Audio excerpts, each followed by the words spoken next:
안녕하세요. 조직론 강의를 맡은 강호남입니다. 이렇게 영상을 통해서 여러분들을 만나 뵙게 돼서 반갑습니다. 우리가 자주 만나면 좋겠지만 지금 여건상 이렇게 영상을 통해서 만나게 된 점에 대해서 양해해 주시기 바라고요. 이 시간에는 조직론에 대한 오리엔테이션을 먼저 하고요. 그리고 이어서 영상을 두 번에 나눠서 할 텐데 두 번째는 오늘 배워야 되는 조직의 의의와 본질에 대해서 말씀을 드리도록 하겠습니다. 자, 제가 여러분들께 나눠드린 교재가 있습니다. 세 가지를 나눠드렸을 텐데요. 첫 번째는 조직론 로드맵을 제가 나눠드렸고요. 두 번째는 제가 예상 문제, 조직 이론 스터디라고 해서 예상 문제를 나눠드렸고, 그 다음에 세 번째는 제1강의 교재를 나눠드렸습니다. 자, 이것을 보시고 오늘 수업은 진행하는 걸로 할게요. 자, 먼저 로드맵을 보실까요? 자, 로드맵을 보시면 조직론이란 무엇인가에 대한 얘기를 오늘 나눠보고자 합니다. 자, 조직론에 대해서는 우리가 쉽게 생각하면 좋겠어요.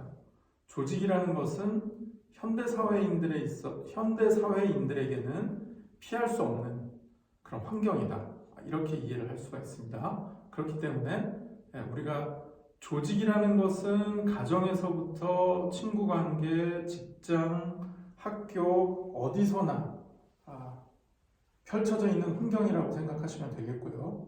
그럼 이 조직에 대해서 어떻게 이해할 것인가를 체계적으로 배우는 과목이 오늘 이 시간에 해야 되는 조직론이라고 생각하시면 되겠습니다. 자, 조직론에 대해서는 그 이론 체계가 많이 발달이 돼 있어요. 자, 그러다 보니까 공인 노무사 같은 경우에서는 경영조직론이라는 과목을 공부하고 시험을 보는 것 같습니다. 그런 과정에 있어서 경영조직 이론이 방대하다, 많다, 이런 얘기가 있는 것 같아요. 다시 말해서 이건 어떤 특정한 위계를 잡고 흐름을 통해서 쭉 이해를 한다기보다는 그 과정에서 다양하게 발달되어 온 그 이론 체계들이 많다. 그러니 이런 내용들이 수평적으로 이어져 있다. 그러다 보니까 다소 좀 지루하게 느껴지거나 양이 많다라고 느끼실 수 있습니다. 하지만 우리가 잘 이해를 해보면 이 조직론이라는 것은 커다란 하나의 흐름을 가지고 있다라고 볼 수 있는데요. 그 흐름은 이렇게 이해를 하면 좋겠습니다. 첫 번째로, 그리고 두 번째로 이렇게 있는데, 첫 번째는 뭐냐면요.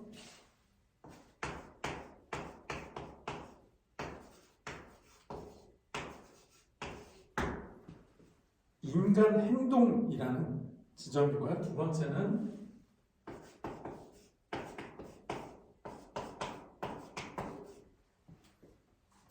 조직 구조라는 점입니다. 자, 조직이라는 것은 사람들이 모여있는 짜임새가 있는 그런 단체, 집합, 다수이기 때문에 조직에서는 반드시 구조가 있게 되어 있고요. 그리고 그 조직을 구성하고 있는 것은 구성원들, 개개인들이기 때문에 그 인간에 대한 개개인들에 대한 행동을 어떻게 이해할 것인가에 관한 얘기가 주를 이루고 있다. 이렇게 보시면 되고요. 그래서 인간 행동에 있어서는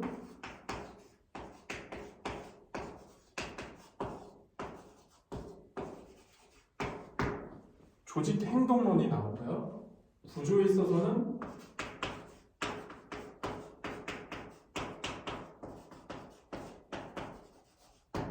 조직 설계론이라는 이론이 나오게 됩니다. 자, 이 두 가지를 합쳐서 큰 덩어리로 이 두 가지를 합쳐서 우리는 뭐라고 한다? 조직론이라고 한다라고 말을 할 수가 있겠습니다. 자, 그럼 여기서 이제 파생이 돼가는 거예요. 분화가 돼가는 것이고, 또는 심도 있게 뎁스 있게 레이어를 들여다보면서 들어가게 되는 것입니다. 이게 바로 우리가 이번 학기에 배우게 되는 조직론의 내용이다 라고 볼 수 있고요. 자, 그 다음에 그 조직론의 흐름은 그러면 어떻게 되는 것이냐라고 했을 때 조직론의 흐름은 크게 세 덩어리로 얘기를 할 수가 있겠습니다. 자, 덩어리가 세 개가 있어요. 자, 첫 번째는 무엇이냐? 조직 이론이다. 이렇게 말씀드릴 수가 있고요. 두 번째는 조직 설계다 라고 말씀드릴 수가 있고요. 세 번째는 조직 행동이다 라고 말씀을 드릴 수가 있습니다. 자, 그러면 조직 이론에서 배우게 되는 부분은요, 로드맵을 참고하시면 돼요. 제가 나눠드린 로드맵을 참고하시면 되겠습니다. 자, 조직 이론은 고전적, 신고전적, 현대 이렇게 크게 세 카테고리로 진행이 된다고 보시면 되고요. 자, 조직 설계에 있어서는 조직의 유형에 대한 부분부터 시작해서 우리가 조직을 어떻게 이해할 것인가 또는 어떻게 분류할 것인가, 그래서 어떤 구조를 가진 유형들이 있는가를 분석하고, 현대적으로는 뭐 태스크포스라든지 프로젝트 조직이라든지 뭐 이렇게 그 진화된 형태, 매트릭스 형태라든지 이런 진화된 형태의 조직이 존재한다, 또는 이런 조직이 개발되고 있다라는 현상과 상황에 대해서 배우게 될 것이고요. 조직의 행동에서는 가장 중요한 것은 리더십, 그리고 동기고요. 여기서 발전이 돼서 나중에는 조직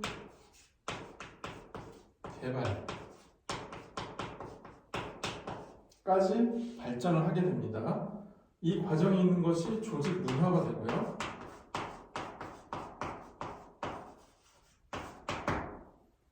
그래서 이런 큰 세 가지의 흐름이 이어지는 것이 이번 학기에 우리가 조직론에서 배우게 될 내용이다 라고 이해를 하시면 좋겠습니다.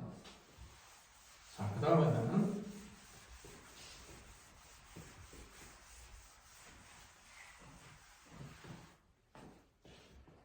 자, 우리가 이 시간에, 조직론 시간에 여러분들이 배우셔야 되는 부분들은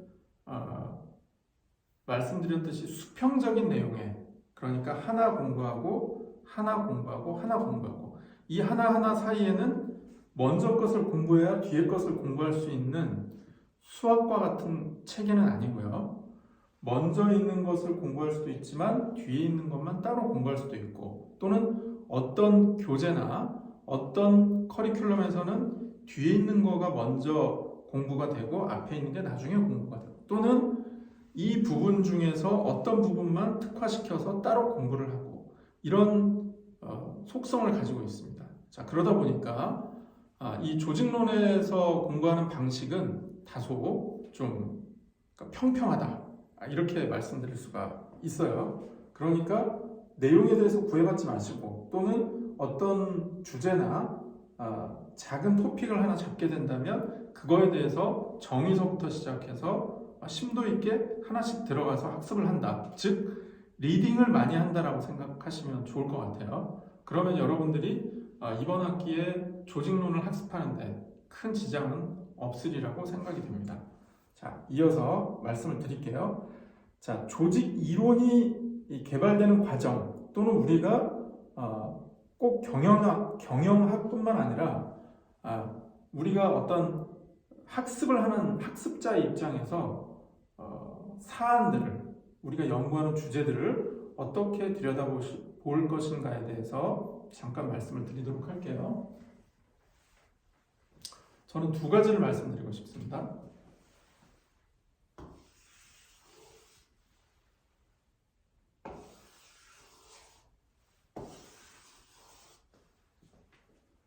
보이시죠?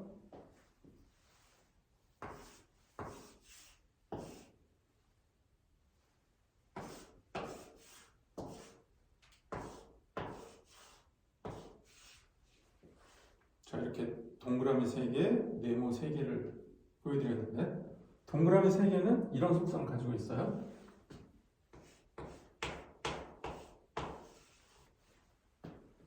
정. 하나의 상태가 있습니다. 정.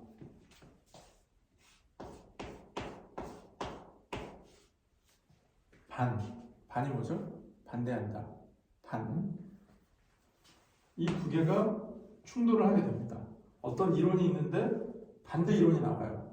어떤 이론이 있는데 이 이론의 근원, 출발 지점은 있지만 이 이론의 한계들은 다 어떤 내용들이나 다 이론들의 한계는 있게 마련입니다. 그러다 보니까 그 이론에 대해서 반발하는 이론 또는 반발하는 주장들이 나오게 되어 있습니다. 그러면 이때 이 갈등 상황을 겪은 다음에 나타나게 되는 현상이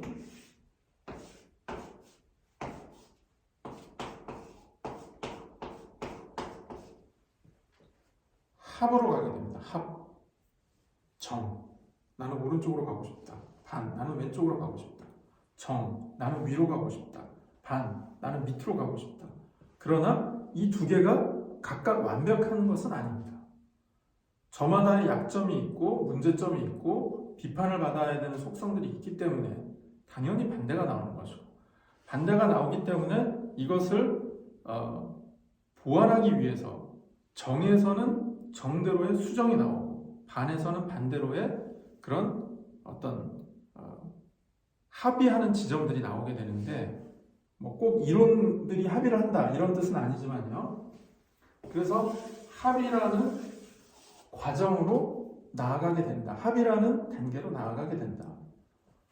고전주의가 있다면 신고전주의가 있고 신고전주의와 고전주의가 충돌을 한다면 현대의 이론이 탄생하게 된다. 이건 다소 비약입니다. 이 논리가 맞는 건 아니에요. 다 비약이지만 우리가 이해를 쉽게 하기 위해서 자, 어떤 이론이 하나가 나왔는데 이 이론에 대해서는 부족한 점이 너무 많아. 이 부분과 이 부분을 고려하지 못했어. 그래서 나는 이거에 대해서 틀렸다고 생각하고 이 부분을 강조하고 싶어. 라고 했을 때 합으로 나아가는 것은 이 두 개를 합쳐서 뭔가 보완된 이론이 나오는 과정. 이것이 비단 조직 이론뿐만 아니라 세계에서 세계 학계에서 벌어지는 이론의 발전 과정이다. 이렇게 볼 수 있고요. 그 다음에 또 자, 사고방식에 관한 말씀을 제가 드리는 거예요. 1 더하기 2는 3이다. 자, 이거 뭡니까? 더하기는 제가 말씀드리고 싶은 부분은 이렇습니다. 자, 하나와 하나가 만나서 결과를 낸다. 하나와 하나가 만나서 결과를 낸다. 이건 뭐라고 표현합니까?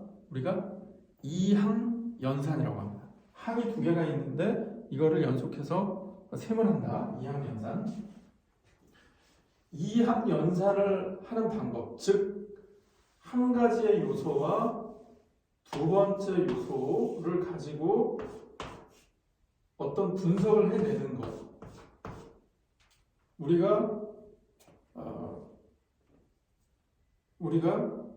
이론을 개발할 때는 모든 것을 한꺼번에 고려하는 것은 대단히 어렵거나 사실은 불가능하기 때문에 학계에서 인정하는 방법은 기존에 없었던, 기존에 취급하지 않았던 이론이나 변수, 내용들을 끄집어내서 그것을 어떤 이론의 체계에 반영을 했더니 또는 어떤 모형에 반영을 했더니 그 모형의 결과값이 일정한 패턴을 가지게 되더라. 그러니 나는 이것을 새롭게 발전된 이론으로 가져가고 싶다. 자, 그것이 곧 과거에 있었던 하나의 요인에다가 내가 하나의 요인을 더 더했더니 새로운 이론이 나왔다. 또는 발전된 이론, 보완된 이론이 나왔다라고 볼 수 있는 것이고요.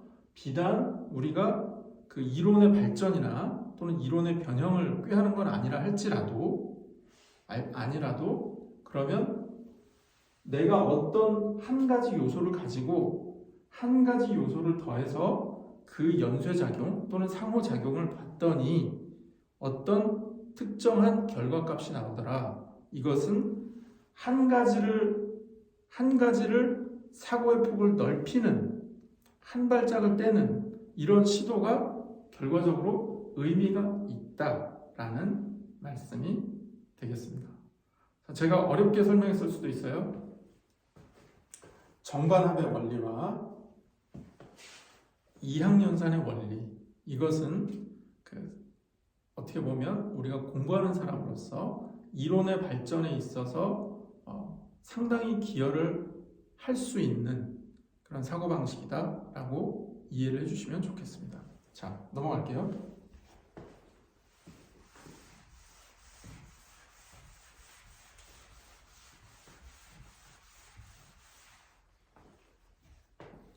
자, 다음은 제가 로드맵을 가지고 조금 더 설명을 드리겠습니다. 자, 지금은 첫 번째 시간이니까 오리엔테이션이라고 이해를 해주시면 좋겠어요. 자, 현대 이론에 대해서 소개하고요. 그 다음에 조직 설계론에 대해서 설명을 하고요. 그리고 여기에 여러 학자들이 등장을 하게 됩니다. 그럼 이 학자들의 이론을 하나하나 따져보는 것이 우리가 개별 수업 시간에 하게 될 내용이 되겠고요. 제가 당초 의도했던 바는 어떤 거냐면 이런 이론이 소개가 되고 우리가 개괄적인 내용을 배웠을 때 우리끼리 모여서 나는 이 이론에 대해서 어떻게 생각한다라는 얘기도 좀 나눠보고요. 또 그것뿐만 아니라 내가 어떻게 이 이론이 적용되는 사례에 대해서 나는 이렇다고 생각이 된다. 난 이런 경험이 있다. 또는 이 사례에 대해서는 이게 더 합리적이고 이게 더 좋은 결과를 낳지 않았겠느냐라는 토론을 해보고 싶었습니다. 그런데 우리가 만나는 시간이 좀 제약이 있다고 보고 일방적으로 제가 여러분들께 강의식으로만 하는 거에 대해서 잘 양해해 주시고 따라와 주시면 좋겠어요. 자, 보겠습니다. 조직 설계론에 있어서는 우리가 조직에 영향을 주는 변수들에 대해서 배우게 되고요. 그 다음 그 변수의 내용들에 대해서 우리가 좀 더 생각을 해보게 되고 여러 학자들이 그간에 쌓아왔던 이론들에 대해서 그 체계성에 대해서 우리가 구체적으로 배우는 시간을 가지려고 합니다. 그리고 조직 행동론에 있어서는 특히나 이제 리더십의 유형, 리더십의 내용들에 대한 연구가 비교적 현대에 많이 됐기 때문에 이 부분은 우리가 조직론에 있어서 좀 주안점을 두고 봐야 되는 부분이다라고 생각이 됩니다. 그리고 나면 의사결정, 갈등관리 이렇게 나가다가 조직 문화 쪽으로 들어오고요. 조직 문화에서 나중에 조직 개발, 조직의 성장과 쇠퇴를 거쳐서 조직 개발로 간다. 이게 제가 여러분들께 나눠드린 로드맵이 되겠습니다. 자, 다음에는 조직 이론 스터디를 잠깐 볼게요. 조직 이론 스터디. 자, 조직과 인관, 조직 이론, 동기부여, 개인 차원의 재변수, 리더십, 집단 차원의 재변수, 조직 구조와 설계. 여기는 또 그리고 조직 차원의 재변수. 여기는 또 목차가 약간 다른데 이거는 저자들마다 집필하는 교재의 구성이 달라서 그런 것이고요. 저는 수업 시간에는 조직론, 윤성서에서 나온 오세덕 등 저에서 이분들이 작성하신 책을 주 교재로 하는 것으로 하겠습니다. 자, 조직이론 스터디에서 나눠드린 것은 여러분들 입장에서는 조금이 아니죠. 좀 많이 어렵다고 생각하실 수 있습니다. 그러나 이 부분에 대해서 우리가 서적을 참고하더라도 충분히 내가 말할 수 있다. 뭔가 서술을 할 수 있다. 핵심을, 키워드를 내가 언급할 수 있다. 그리고 내가 생각하는 방향으로 이끌어내고 다른 이론과 또는 다른 내용들과의 차별성을 내가 콕 집어서 말을 할 수 있다. 설명할 수 있다라고 한다면 우리가 조직론에 있어서는 여러분들이 의미 있는 수업을 받은 결과라고 말씀드릴 수가 있겠습니다. 자, 그러면 조직의 의의와 본질 제1강으로 넘어가도록 하겠습니다. 자, 이 1강은 이번 영상을 마무리하고요. 다음 영상에서 이 본문 내용에 대해서 차분하게 설명을 드리는 것으로 하겠습니다.